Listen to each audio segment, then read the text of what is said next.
Hello, আসসালামু আলাইকুম। Welcome to my channel. তো বন্ধুরা, আজকে তোমাদের জন্য নিয়ে চলে এসেছি আবারও একটি নতুন রেসিপি। তো আজকে তোমাদেরকে আমি বানিয়ে দেখাবো আমের টক মিষ্টি ঝাল সিরকার আচার। তো এই আচারটি ছোট বড় সকলেই পছন্দ করে। এই আমের আচারটি অনেক লোভনীয় আর মজাদার। তা তোমরা দেখলেই বুঝতে পারছো আমের আচারটি কত ইয়ামি লাগছে।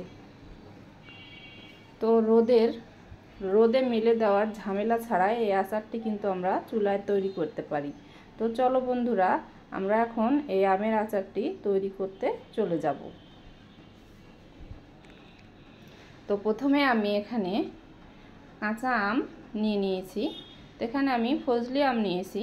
আমি মনে করি ফজলি আমের আচার সবথেকে ভালো হয়, কারণ এই আমগুলো একটু টক কম হয়। এই আমগুলো দিয়ে আচার ভালো হয়। তো আমি আমগুলো ভালোভাবে ধুয়ে ছিলে ছোট ছোট করে কেটে নিব।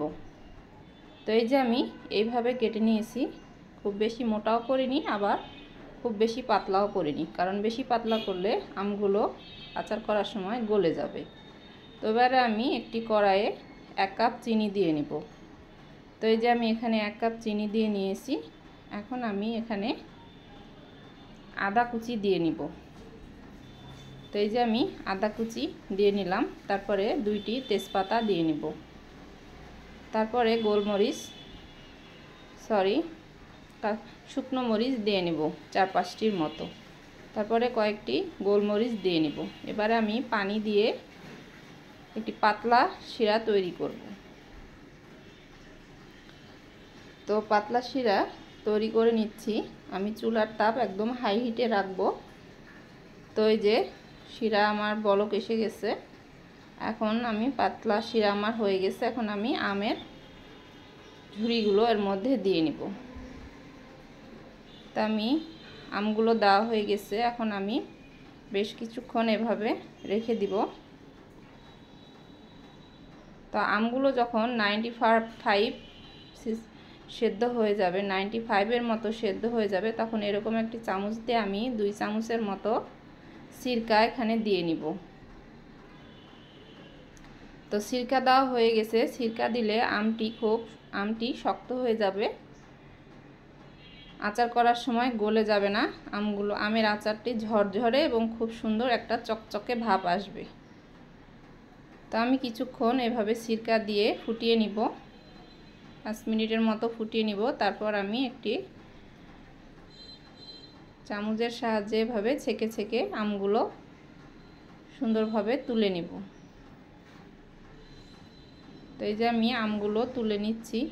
তো বন্ধুরা, যারা তোমরা এখনও আমার চ্যানেলটি সাবস্ক্রাইব করোনি, তারা ঝটপট আমার চ্যানেলটি সাবস্ক্রাইব করে আমার বন্ধু হয়ে যাও, আর আমার ভিডিওগুলোতে লাইক কমেন্ট শেয়ার করো। তো এই যে আমি আমগুলো তুলে নিয়েছি। এখন আমি এখানে আবারও 1 কাপ চিনি দিয়ে নিব। চিনি দিয়ে আমি একটি গাঢ় শিরা তৈরি করে নিব। গাঢ় শিরা তৈরি করার পর আমি ওই আমগুলো আবার এখানে দিয়ে নিব। তো এই যে আমি চিনি দিয়ে নিলাম। এবার আমি গাঢ় শিরা তৈরি করে নিব।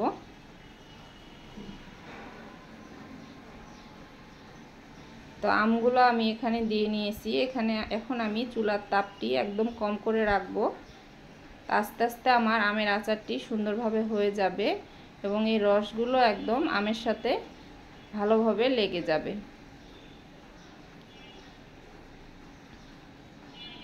তো বন্ধুরা, তোমাদের কাছে আমার ভিডিওটি কেমন লাগলো তা অবশ্যই তোমরা কিন্তু কমেন্টে জানাবে। তো এই আমের আচারটি আমরা চুলায় সহজে বানিয়ে ফেলতে পারি, এটা রোদে দেওয়ার কোনো ঝামেলাই নেই। তো এই যে আমার আমের আচারটি প্রায় তৈরি হয়ে গেছে। তো দেখো বন্ধুরা, এখন কেমন লোভনীয় আর খুব চকচকে মনে হচ্ছে, দেখে অনেক ভালো লাগছে আমের আচারটি। তো আমের আচার হয়ে গেছে। এখন আমি চুলাটি অফ করে দিব। আমের আচারটি চুলা অফ করে কিছুক্ষণ পর যখন আমার আচারটি ঠান্ডা হয়ে গেছে, তখন এই যে আমের শিরাগুলো কেমন আঠালো একটা ভাব চলে এসছে। তো এই যে আমার আমের আচারের ফাইনাল লুক। তো বন্ধুরা, আশা করি তোমাদের কাছে আমার ভিডিওটি ভালো লেগেছে। তো তোমরা সবাই ভালো থাকো, সুস্থ থাকো। আজকে পর্যন্তই। আল্লাহ হাফেজ।